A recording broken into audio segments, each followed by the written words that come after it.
Good evening. I'm Kelly Wright. Thanks for joining us for this next hour, and I truly hope wherever you are that you are safe and well and taking care of yourself and each other. Let's get right to it. Here's my opening observations. This COVID-19 pandemic has now produced more than 5 million cases of coronavirus around the world. That is staggering. Meanwhile, here in the United States, as we move towards reopening all of the states, particularly in time for the Memorial Day weekend, we find that another 2 million people have now come forward for their unemployment benefits. That brings the total number of those who have lost jobs since the coronavirus outbreak began to 38 million Americans, and it's rising. As you might expect, that has caused a lot of uncertainty as well as stress. And of course, that's understandable because now people are wondering, how will they get money to pay for their mortgage? How will we get money to pay for our rent? How will we get money to take care of our families and to buy precious items like food?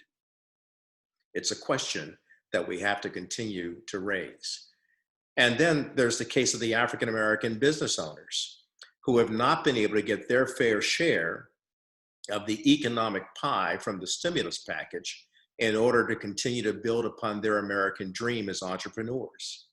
We're going to talk tonight to an attorney who will talk to us about how we move forward, even in the midst of some of the dichotomies that we've seen and some of the inequities that we've seen. He'll talk about how we can focus on investing at a time to protect our future in the present and in the now.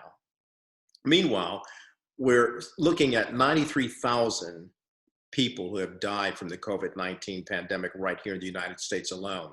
So we're going to be talking tonight to a brilliant actor who I believe is a rising star, and she'll explain her personal story of losing her mother in the New York City area due to coronavirus.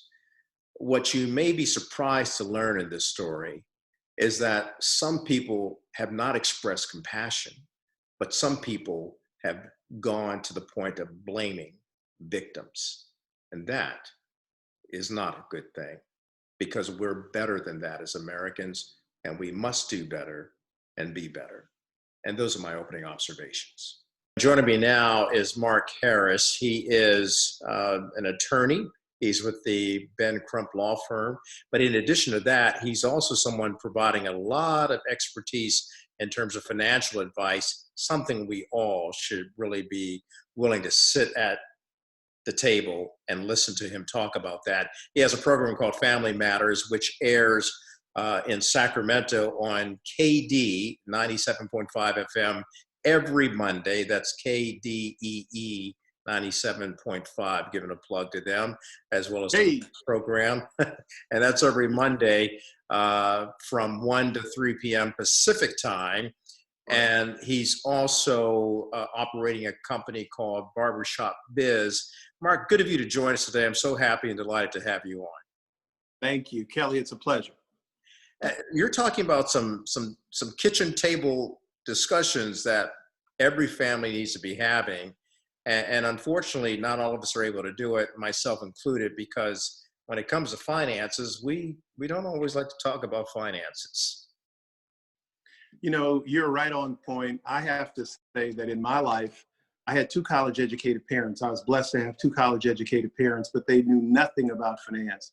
They grew up in the inner city of St. Louis, the north side, for whoever's familiar with St. Louis. They grew up and went to Sumner High School there, and they were never trained on how to manage finances. So the good news was they were highly educated. The bad news was they didn't have financial literacy.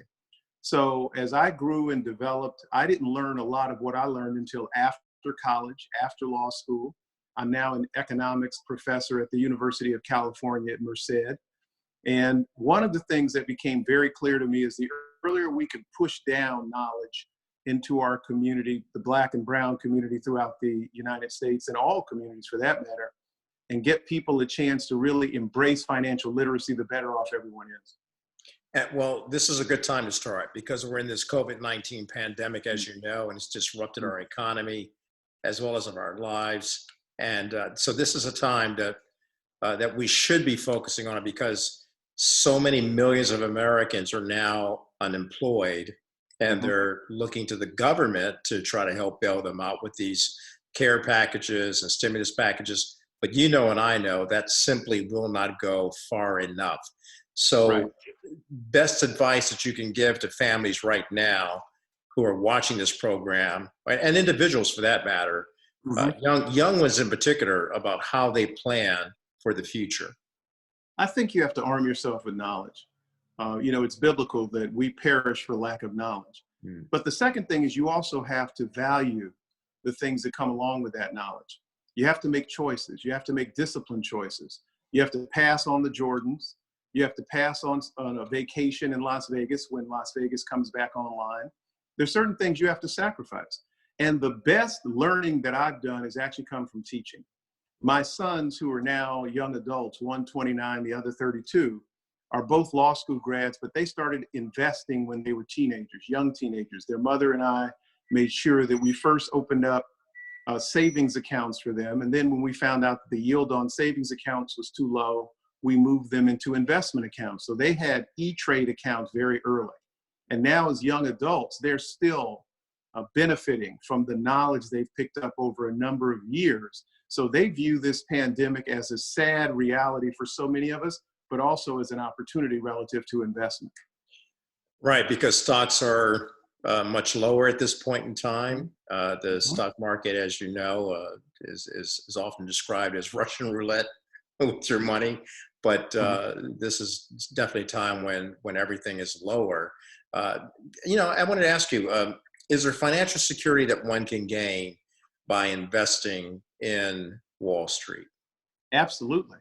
I would take issue with something you just said, Kelly. I get it. It is a gamble. There's no question about that.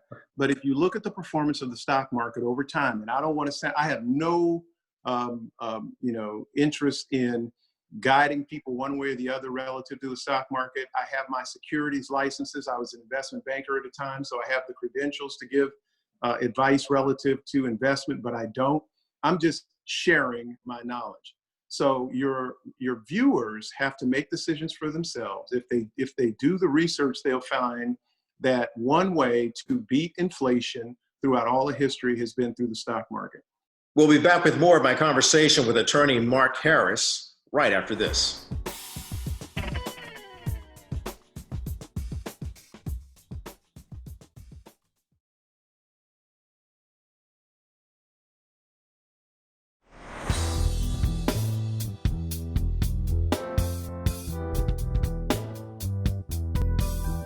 Wall Street is still a place where a lot of people can build their fortune, and yet it's scary to those of us who don't understand uh, That's fair. what's going That's fair. on. That's fair, Kelly. And you're not unlike the majority, particularly of African American households. African American households invest in real estate and insurance at the top two of their list. What little bit of money we may have, or what amount that's a lot of money that we may have.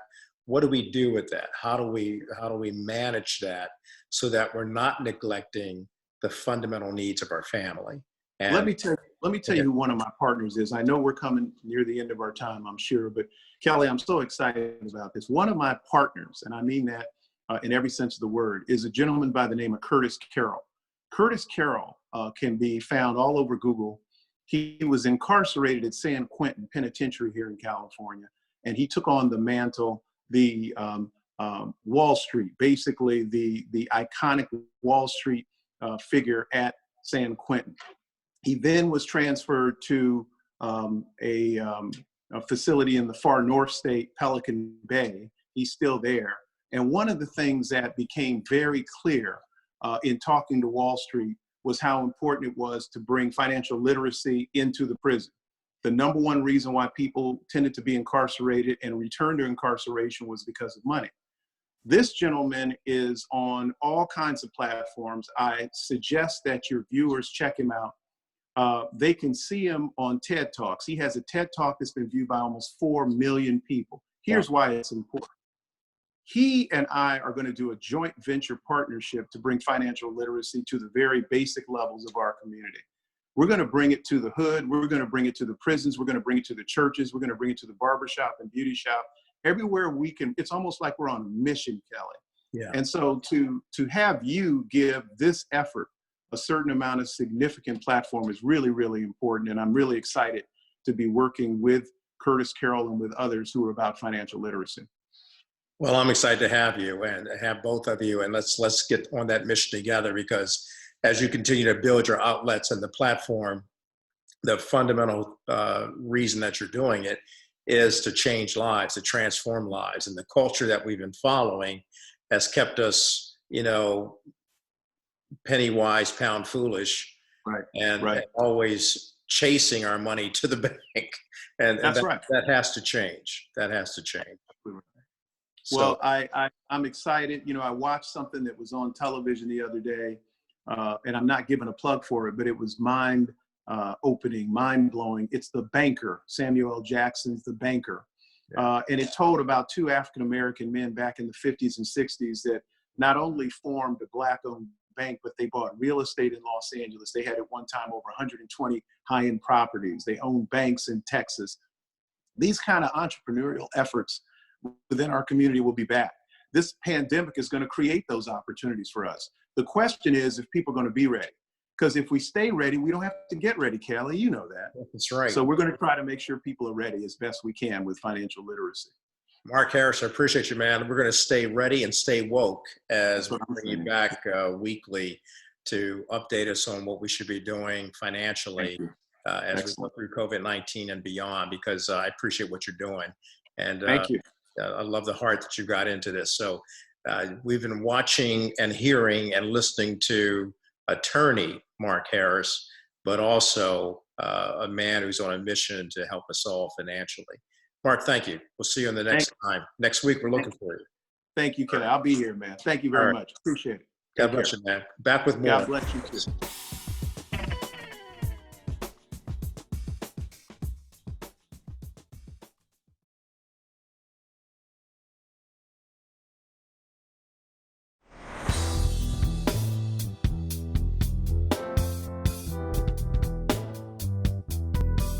So welcome to the show. My next guest is someone that I've known for many years now. I don't know how long it's been. It's at least been 10 years. But she is a remarkable actor and playwright and acting coach, and she's appeared in so many things.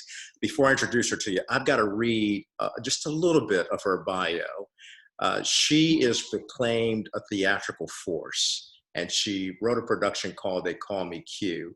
It's a one-woman play, but she plays so many characters within that. Now, the Orlando Weekly proclaimed it a theatrical force by her uncanny embodiment of 13 characters. Her name is Curate Ann Kadwani, and thereby, because a lot of people couldn't pronounce her name, they call her Q. So let me introduce to you my friend, my good friend, Curate Ann Kadwani. Q, how are you? Hi, Kelly. How are you? Thank you so much for having me. Good to see you. Looking good as always. And you're based in New York City, where you're under lockdown. How's it going for an actor of your caliber being shut down?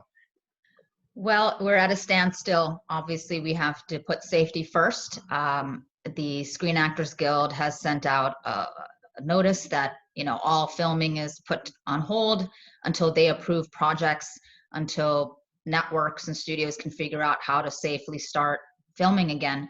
Obviously, with filming, there are lots of people in close quarters. Actors are in each other's faces.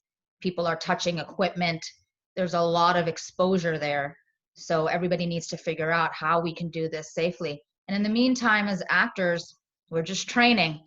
I've been coaching actors, newer actors, advanced actors. I've even have a client who I've been helping her create her own solo play. And this is the time for that. We have to make lemonade out of lemons, right? And this is the time to get everything personally in order to be ready when everything starts up again. Well, I know you'll be ready because you're always prepared. And when you and I first met, we had the wonderful occasion of going to an event, and that's where we met at that event together. That was celebrating the South Asian community, the Indian community there in New York City, which is large, it's big, it's vast, and very industrious, very entrepreneurial. And there's this wonderful mixture and blending of cultures that go on. And then you grew up in the Bronx. You got to tell me how that led to this wonderful production that I've witnessed personally and that we had the occasion to talk about on television before for another network. They Call Me Q. What an outstanding performance. And just the fact that you took your childhood and turned it into something good. Well, Kelly, I always say to be an immigrant is to be a dreamer. And my family really embodies that. My parents came to America in their 30s, in their mid to late 30s with our family. I was only 3 years old when we came to America. And my parents and my family, they all worked really hard as immigrants to rise up, to achieve the American dream, to achieve all the dreams that they set forth for us, their children, so that we could achieve our dreams. And it was a long, tough road, but I'm proud to say that my parents did it. They achieved everything that they set out to achieve. It was difficult growing up in the Bronx to be Indian, South Asian in a community that was full of, at that time, a lot of white Americans, but the immigrant community was building up as well. Despite that, I felt I was bullied or set aside, set apart because I was South Asian. I wasn't Hispanic or Black at the time, which is the majority of the occupants in the Bronx. I was always trying to fit in and failing many times. And at the same time, I was excelling in schoolwork, always the top student in the class, getting straight A's. And that was from my parents, always encouraging me to work hard and to be my best. So about, I guess at this point, maybe 10 years ago, I decided to start writing my solo play. I went to college for theater, SUNY Geneseo. And even in high school in the Bronx, at Bronx High School of Science, I did a lot of acting and got a lot of training with the speech and debate team. I traveled around the country performing and competing with other high school students. And I realized 10 years ago that this is an opportunity. And at that time, there was a lack of diversity in entertainment. So I thought, let me take this into my own hands and write my own story, because my voice is important and my voice has a place in the diversity of America. And people can perhaps learn from this and feel that they are not alone. And I'm really proud to say that that is something that's been happening. Thankfully, I was able to get picked up and have an off-Broadway run of They Call Me Q, which was then followed with 8 years now of performing at colleges and universities all over the US, reaching so many college students, not just immigrants, not just ethnic students, but white students as well, who feel that maybe perhaps they feel that they were alone in whatever they were going through in their lives. And these are universal issues that people feel, right? So this is a way that we can connect to say we are so similar and to really find the similarities in our differences. That is to me what the meaning of life is, to accept yourself completely, and in doing so, accepting someone else. Yeah, you've just brought us into the empowerment zone because you are definitely a woman who's empowered. And well, I'm going to you to stay with me because on the other side of the break, we'll talk about how your empowerment and your sense of value and purpose has been challenged recently, and how your work ethic and your creativity that has been instructed to you by your wonderful parents has continued on as you live out their legacy. We'll be back with more of Q right after this.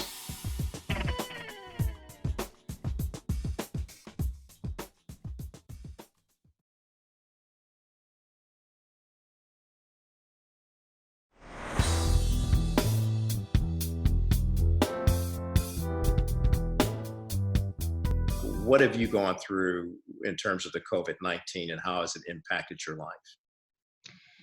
Well, unfortunately, my mother passed away from COVID-19 just a few weeks ago, and at the end of April. And that has set my family.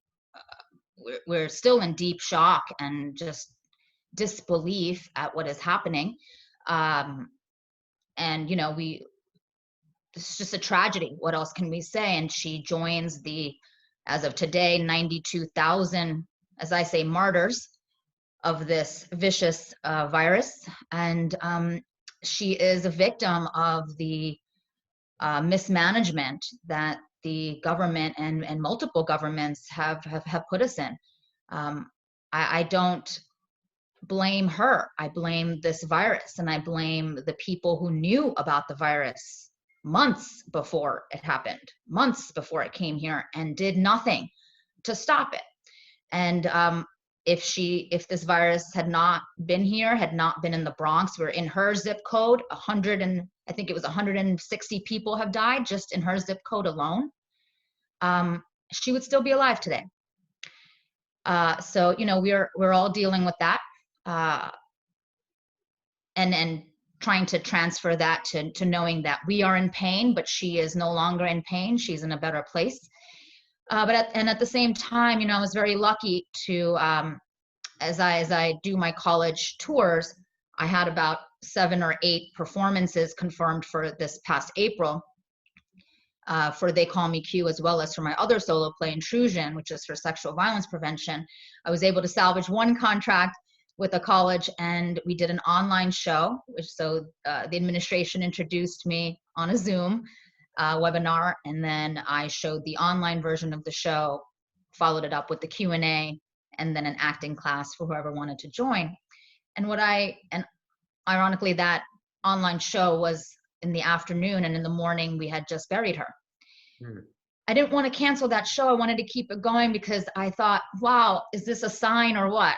You know, that her legacy lives on and that her memory will live on. And I was just so proud to even embody her, as she is one of the main characters in They Call Me Q.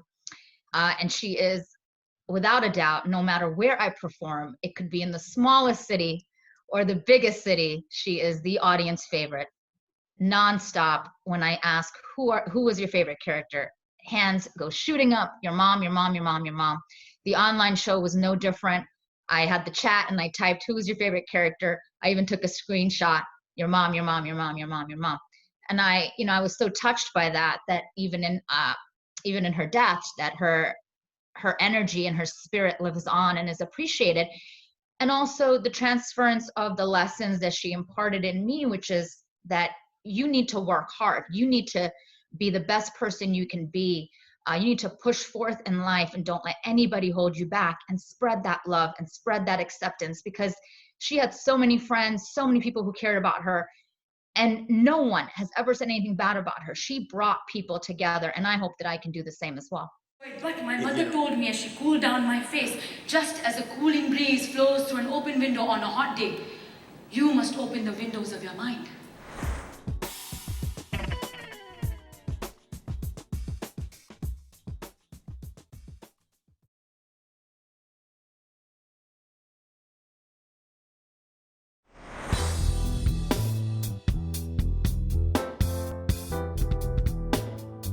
My parents wanted to move to America. And not just anywhere in America, but to New York City. To the Bronx. The good old boogie down, the BX, baby. To my parents, none of this mattered.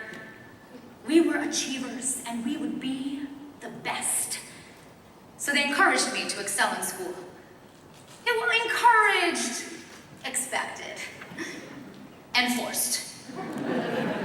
When I brought home a 98% on a test, my mother would say, "Arey, but what happened to the other 2 points? 98 is good, but 100 would be better." A man wants to marry a smart girl. You know, Q, what's remarkable about your show is that you've hit a milestone with this. Tell us that milestone, because I'm very proud that you were able to reach this.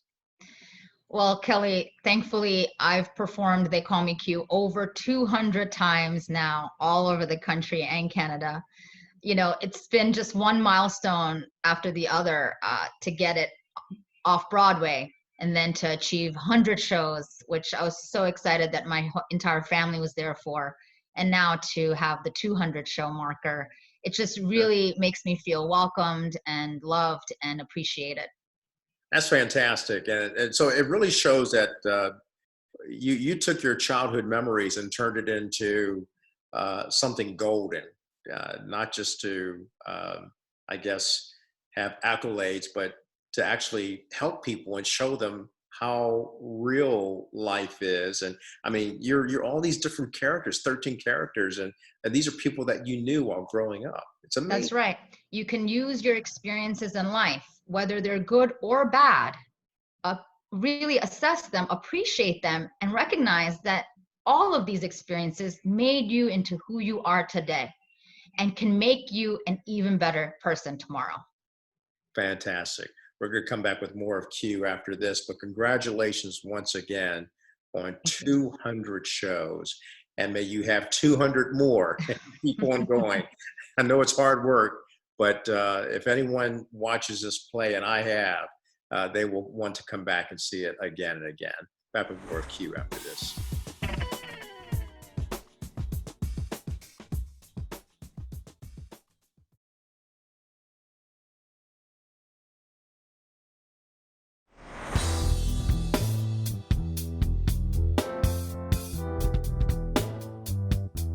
So welcome back to the program where I've been talking to my good friend Q, Kirat and Kadwani, actor, screenwriter, playwright, and someone who's an artivist, if you will, because she's an activist through the arts. And joining me now is another very good friend of mine, Dr. Cheyenne Bryant, and many of you who have watched this show know that she is a psychology expert as well as a life coach.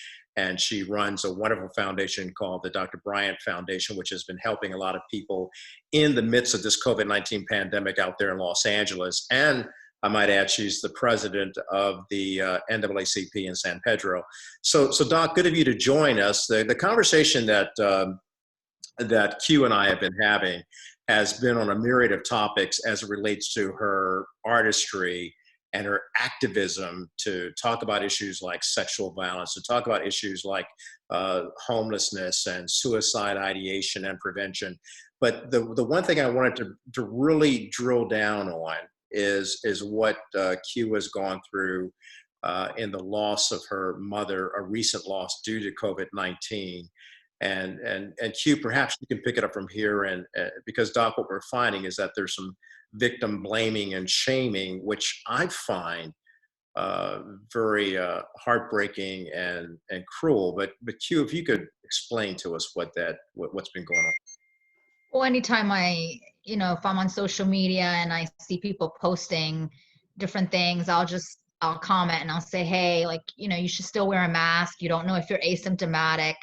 You want to stop the spread. And I would share, and you have to have empathy, because I recently lost my mother to COVID-19, and I would not have lost her if it wasn't for this vicious virus. So, let's be safe. And the other day, someone started what I call victim blaming. I mean, he was sort of trying to get information, but he was asking me questions about, well, how did she get it? It's really about personal responsibility. And then other people started noticing and said, hey, stop bullying her, but I told them, I said, let's talk about that personal responsibility. So you're saying, basically what you mean by that is that you're basically saying my mother didn't wash her hands, right? And I said, but how would the droplets have gotten there to begin with? If somebody had worn a mask, there wouldn't have been the droplets. So his question was, how did your mother get the virus? And I said, obviously, because of droplets that were there due to people not wearing masks. And he kept going back to her, what she was doing, personally washing hands or anything like that. But, it started getting me thinking about how this relates. I said, wow, this victim blaming is coming up even when we are talking about a global pandemic. And yet we see this existing in other parts of our society as well, right? With sexual violence, victim blaming is at the crux of that issue. Always blaming the victim and saying, it was what the victim did or didn't do. What was she wearing? Why were they out so late? Et cetera, et cetera. We see that with the shootings and the violence against Black Americans, with Ahmaud Arbery. Oh, he should have stopped. He should have done this. He should have done that. That is the definition of victim blaming. So I was talking to Kelly and I thought that's really an interesting psychological aspect of this. We should get a psychologist on to talk about the implications of this. Yeah, absolutely. So the thing is, people are big on accountability. I am too. And let me back up a little bit, Q. First of all, sorry and condolences to the loss of your mother.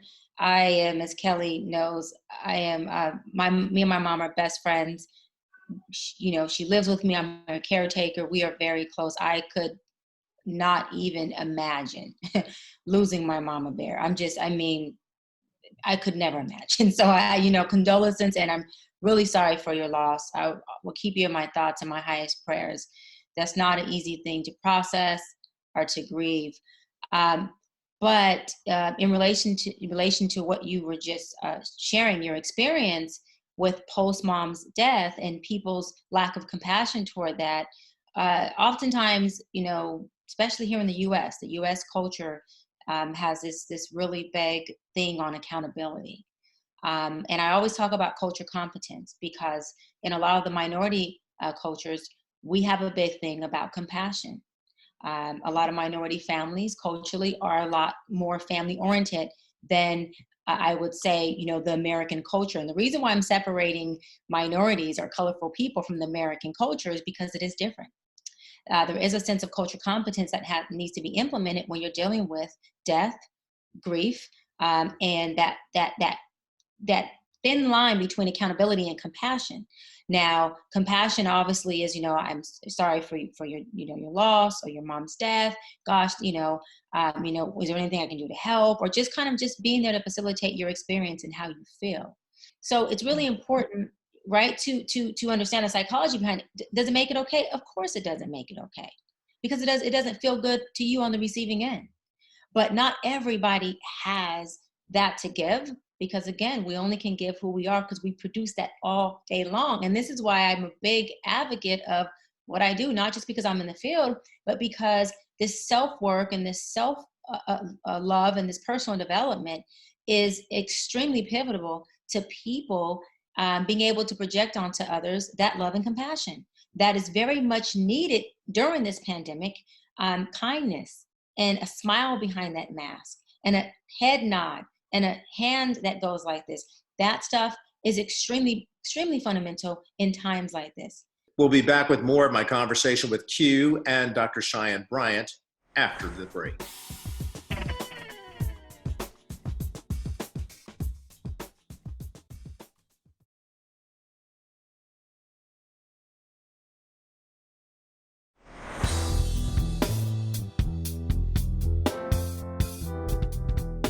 Versus in this case, this was about, well, I don't need to wear masks and your mother should have been more careful. Instead of recognizing, hey, what can I do to prevent another 92,000 people from dying? Because let me tell you something, all 92,000 people who have died did not make a mistake. Yeah, absolutely. Yeah. Absolutely. Absolutely. And I love what you said. It's like, when you were explaining that individual who's saying, well, your mom and your mom, that is a person who is acting. First of all, there's resistance there. And wherever the resistance is, pain is, period. That's all resistance is pain. Kids act out pain in misbehaving. Adults act out pain in resistance. So wherever the resistance is, you say, oh, there's pain behind that resistance. That's exactly how you can understand where people are at within their capacity of their pain management or their positive, happy space. That person obviously was in a lot of pain, probably prior to this pandemic. And the pandemic just put weight on top of the pain. And so now they didn't process what was already there. And that internal struggle has just became expanded. And again, you become the person who gets the residue of that explosion. And it's sad. And this is why the self-awareness of self, which gives you awareness of other people's capacity and mind state, allows us to choose better. You know what? I don't think that this is a person or an environment that I'm going to choose to be involved in, because this environment happens to be very pain pocketed. And painful people, I say this all the time, hurt people, and healed people heal people. And we have to make sure that we're choosing to be one or the other, and we're also choosing to engage with one or the other.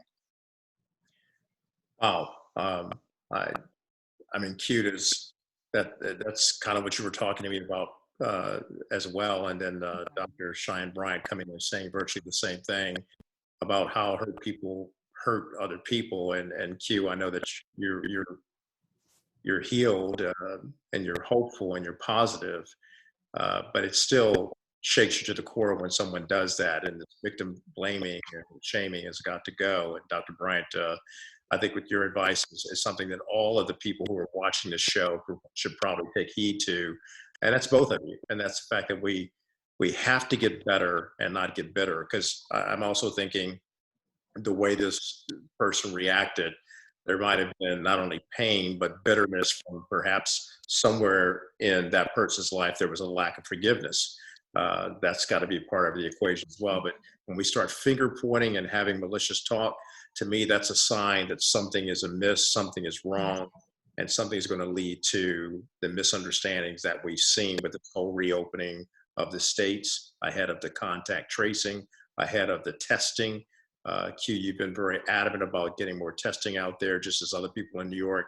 Dr. Bryant, you're the same way. In fact, you even helped Carson, the city of about 100,000 people or more, get testing so that they could actually reach out and help their citizens, which are predominantly African American and Latina, Hispanic. So I appreciate both of you. And Q, you know, my heart goes out to you as well, having met your mom and knowing the close family that you have. But I thought, You know, one of the things that, I'm sorry to cut you off, one of the things that I've noticed in, I was telling Cheyenne, I was telling Kelly earlier, I'm part of this COVID loss support group on Facebook. And one of the things that I've been seeing, one of the recurring themes is that survivors, people who have lost somebody from COVID, we already have our own guilt.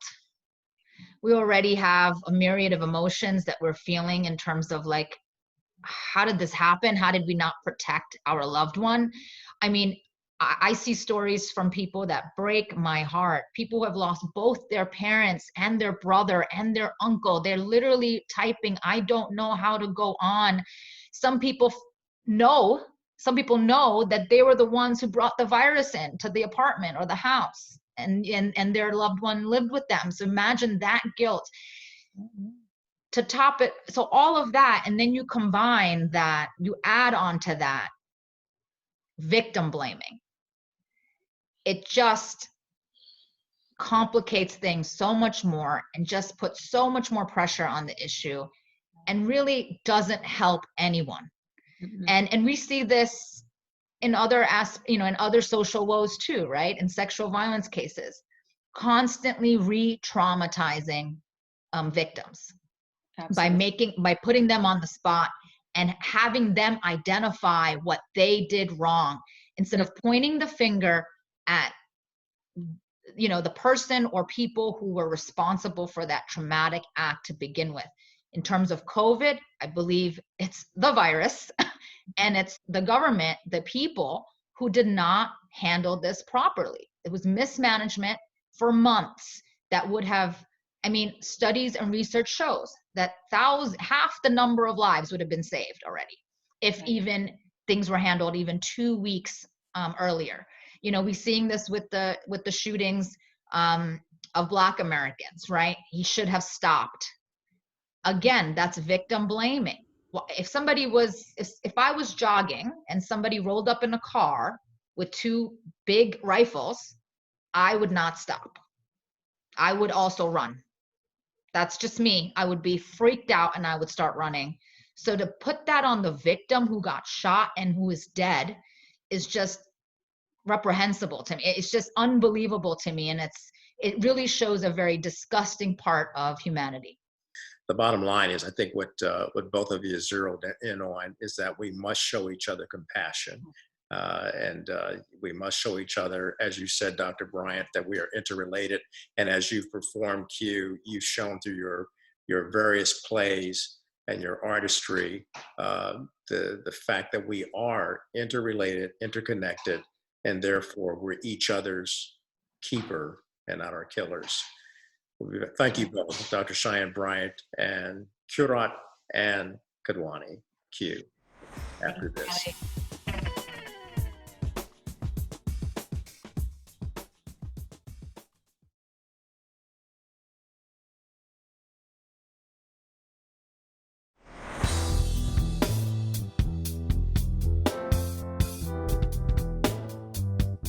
Welcome back. I sincerely want to thank all of the guests who appeared on tonight's program, and I want to express my heartfelt thanks to each and every one of you who took time out to watch.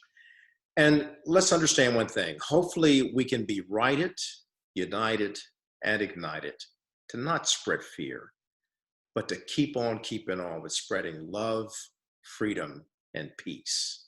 That's how we'll get through this. Good night, everyone.